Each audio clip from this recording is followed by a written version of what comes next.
টানা অতিরিক্ত বৃষ্টির মধ্যেও কি করে আমার বেগুন গাছ এত সুন্দর সুস্থ সবল আছে, আর কি পদ্ধতি ব্যবহার করে আমার বেগুন গাছে এত সুন্দর ফল ধরাতে সক্ষম হয়েছি, এই সব কিছুই জানতে পারবেন আজকের এই ভিডিও থেকে। সম্মানিত দর্শক, আসসালামু আলাইকুম। আশা করি সকলেই ভালো আছেন। সম্মানিত দর্শক, বর্ষাকালীন চাষাবাদ যেমন কঠিন ও ঝুঁকিপূর্ণ, আবার অন্যদিকে নিয়মকানুন মেনে সঠিক পরিচর্যার মাধ্যমে চাষাবাদ করলে আসতে পারে সফলতা। এই বর্ষাকালীন কঠিন সময়ে যদি আমরা কিছু নির্দিষ্ট পদ্ধতি অনুসরণ করে চাষাবাদ করি, তাহলে আমাদের লাভবান হওয়া সম্ভব। সম্মানিত দর্শক, আপনারা হয়তো জেনে থাকবেন যে আমাদের এই দক্ষিণ অঞ্চলে টানা 1.5 মাস ধরে প্রতিদিনই কম বেশি বৃষ্টি হচ্ছে। এর মধ্যে টানা ভারী বর্ষাও হয়েছে। টানা এই বৃষ্টির মধ্যেও কি করে আমার বেগুন গাছ এত সুস্থ সবল আছে এবং নিয়মিত ফল দিচ্ছে, এই সব কিছুই জানতে পারবেন আজকের এই ভিডিও থেকে। তাই ভিডিওটি স্কিপ না করে সম্পূর্ণ দেখতে থাকুন। আশা করি ইনশাআল্লাহ আপনিও বেগুন চাষে সফল হতে পারবেন। সম্মানিত দর্শক, আর আপনি যদি আমার এই চ্যানেলে নতুন হয়ে থাকেন, অবশ্যই চ্যানেলটি সাবস্ক্রাইব করুন, ভিডিওতে একটি লাইক দিন, কোনো বিষয় জানতে ও প্রশ্ন করতে কমেন্ট করুন। দর্শক, আমার বেগুন গাছে যে ফল দেখতে পাচ্ছেন, আমি ইতিমধ্যেই 3বার হারভেস্ট করেছি। সর্বশেষ 2 দিন আগেই আমি বেগুন হারভেস্ট করেছি এবং বাজার দরও খুব ভালো পেয়েছি। 70 থেকে 80 টাকা কেজি দরে বিক্রি করেছি। সম্মানিত দর্শক, এখন জানাবো আমার বেগুন গাছ যে অবস্থায় আছে এটা কি করে সম্ভব হলো। প্রথমত, বর্ষাকালীন বেগুন চাষের জন্য উঁচু দেখে একটা জমি সিলেক্ট করতে হবে, আর এই জমির মাটি অবশ্যই বেলে অথবা বেলে দোআঁশ হতে হবে, কারণ বর্ষাকালীন বেগুন চাষের জন্য বেলে এবং বেলে দোআঁশ মাটি উপযুক্ত। দ্বিতীয়ত, পানি নিষ্কাশনের ব্যবস্থা করতে হবে।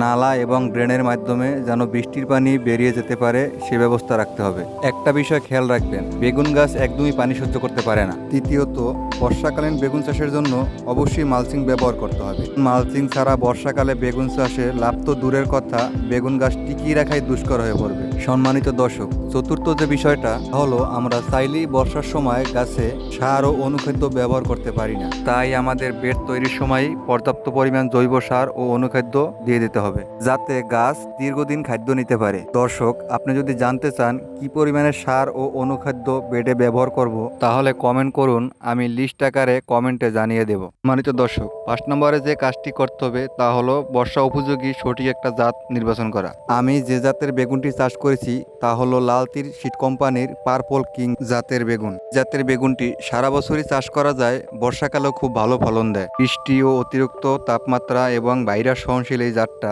আমি মনে করি বর্ষাকালে চাষের জন্য এই জাতটি খুবই উপযুক্ত। সম্মানিত দর্শক, পিছনে আমি যে 5টা পদ্ধতির কথা বললাম, এই পদ্ধতিগুলি ব্যবহার করার পর যখন আমরা বেগুন গাছ খেতে লাগাবো, তখন আমাদের কিছু গুরুত্বপূর্ণ পরিচর্যা করতে হবে। প্রথম পরিচর্যাটি হলো, গাছের বয়স যখন 12 থেকে 15 দিন হবে, তখন আমাদের গাছে কিছু অনুখাদ্য প্রয়োগ করতে হবে। আমরা প্রতিটা গাছের জন্য সরিষা খৈল 15 থেকে 20 গ্রাম, ডিএপি সার 5 গ্রাম, ম্যাগনেসিয়াম সালফেট 2 গ্রাম এবং হিউমিক অ্যাসিড 1 থেকে 1.5 গ্রাম, এই সবগুলি প্রতি একটি গাছের জন্য।